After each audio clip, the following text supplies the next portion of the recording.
Have you ever had problems with invasive weeds and unwanted plants on your farm? Whether you have cattle, horses, small ruminants, we're going to talk about some ways that you can eliminate that without worrying about using sprays and drifting into your neighbors. My name's Mike McClintock, and here at Boone County Cooperative Extension Service, Cody Salmon and myself are looking for new ways to help you eliminate these pest plants from your grazing areas. What we're going to be talking about today is some old technology that's been around since the late 70s, and it's a way to apply herbicide that will selectively remove plants that are excessively growing, that are unwanted into your base grazing plant material. This is called weed wipers, weed wicks.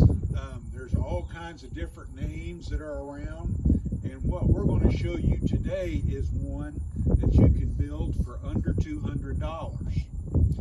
This is a piece of PVC pipe, and as you can see, it's just 10 foot long, attached to the front of the bucket of the tractor, and we ordered the weed wick rope and the PVC attachments from a company for approximately 150 bucks for a 10-foot section, and it is cheaper if you want to build something half this size for your four-wheeler.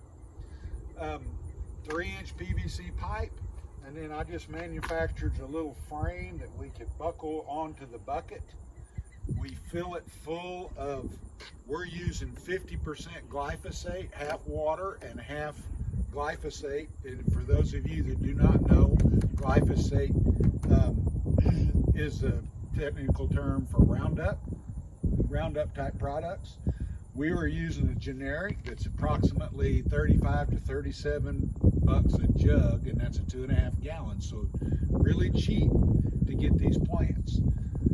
As you set the bucket over, it wicks through osmosis and it moves into these wicks. And as the plants, we're going to be doing Johnson grass over fescue, and it's the only way that we can eliminate the Johnson grass out of the fescue without hurting our fescue grass.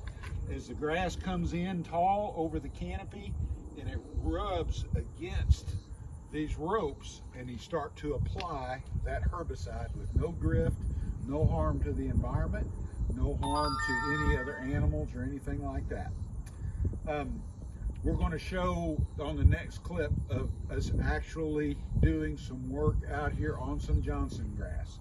For more information on this, you can call us at Boone County Cooperative Extension Service, either myself, Mike McClintock, or Cody Salmon at 870-741-6168.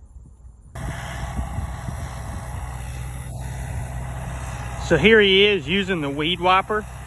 We've got the glyphosate in it, and now he's running along through here trying to hit the Johnson grass. You can see the weed wick there in action. He's got his bucket tilted down, so those rope wicks are able to touch the Johnson grass. You can see it there. He's going along about 2 to 3 miles an hour. That's what they recommend with this weed wiper, to try to get a good application over the Johnson grass to try to cover it well. We hope to have an update here as soon as we get some results from this to share with y'all. We know this is a big issue throughout the county and throughout this part of Arkansas, the northern part. A lot of farmers have trouble with Johnson grass coming up in their hay fields after they get a cutting or two of hay off of it, and it really shades out and you lose a lot of production from your other forage. So stay tuned and we'll try to keep y'all updated.